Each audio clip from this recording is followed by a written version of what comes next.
Assalamualaikum warahmatullahi wabarakatuh. Pemirsa, selamat berjumpa kembali di channel Analisa Stroke. Analisa yang berbasis pada pengalaman saya sembuh stroke.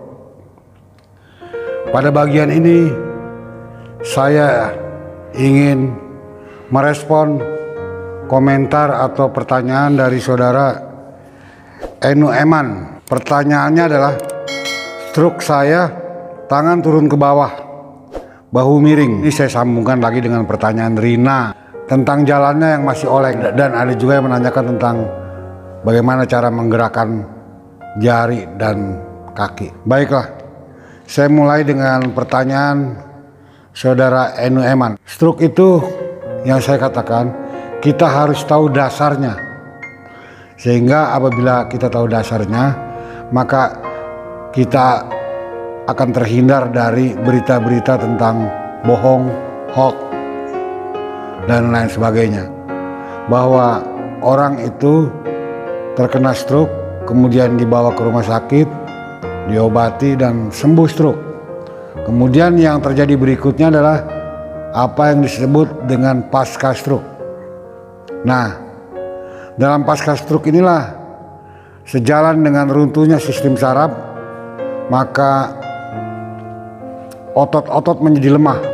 Bahkan lemahnya itu sama seperti otot bayi, tidak bisa digerakkan. Dan juga timbulnya plek-plek di bagian-bagian tertentu di tubuh kita, sehingga darah menjadi tidak lancar. Karena itulah biasanya orang meminum obat pengencer darah. Walaupun meminum obat pengencer darah ini harus hati-hati juga, apakah kita pecah pembuluh darah atau tidak, karena itu perlu dikonsultasikan kepada dokter. Jadi ketika tangan turun ke bawah, apa sebabnya? Tangan turun ke bawah sebabnya adalah karena lemahnya tadi otot yang saya bilang itu sama dengan bayi. Anda bayangkan ketika bayi lahir, ototnya seperti apa, dan dia baru bisa berdiri kurang lebih sekitar 10 bulan atau 13 bulan baru bisa berdiri kuat dan bisa jalan. Nah, itulah ukurannya orang stroke.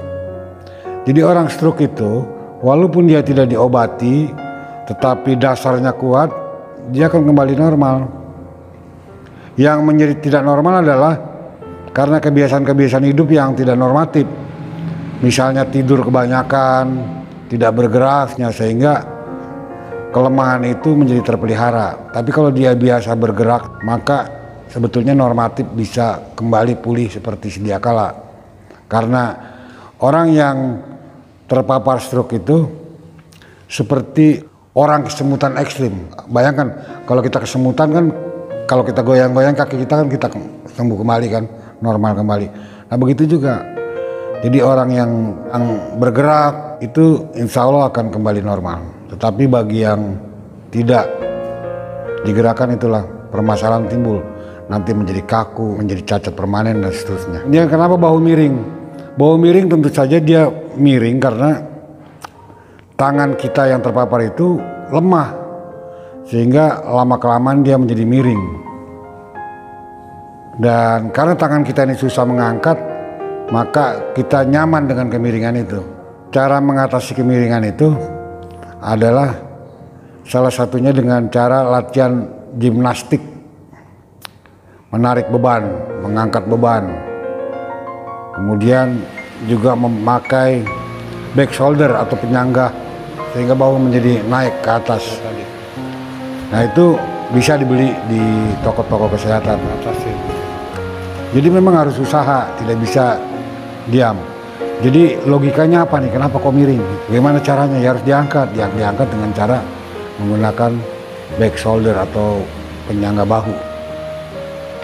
Kemudian dilatih berjalan terus sehingga dia kembali menjadi normal kembali. Nah, mengenai jalan oleng juga sama itu, karena tidak terjadi keseimbangan kan, karena masih berat ke sebelah kiri atau kanan.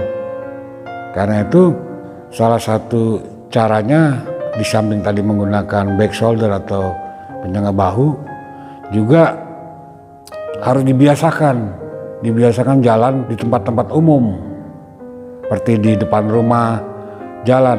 Nggak apa-apa miring-miring juga. Nanti juga lama-lama kalau kita latih jalan, nanti terjadi keseimbangan. Karena itu kan sebetulnya munculnya dari saraf otak.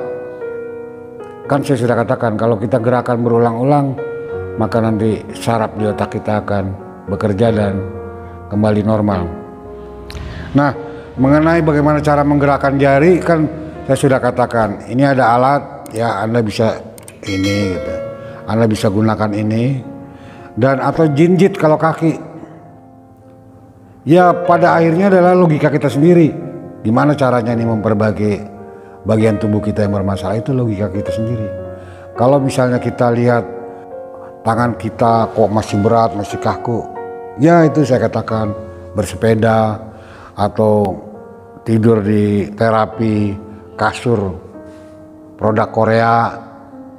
Jadi semua sangat tergantung kepada logika apa yang terjadi dengan tubuh kita dan bagaimana cara mengatasinya.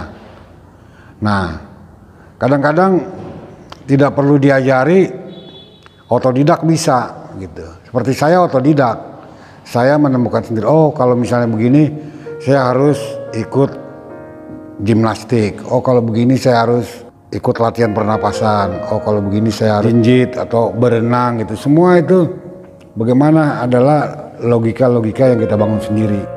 Begitu ya pemirsa, mudah-mudahan mendapat pencerahan dari bagian ini. Sekian, saya cukupkan sekian. Assalamualaikum warahmatullahi wabarakatuh.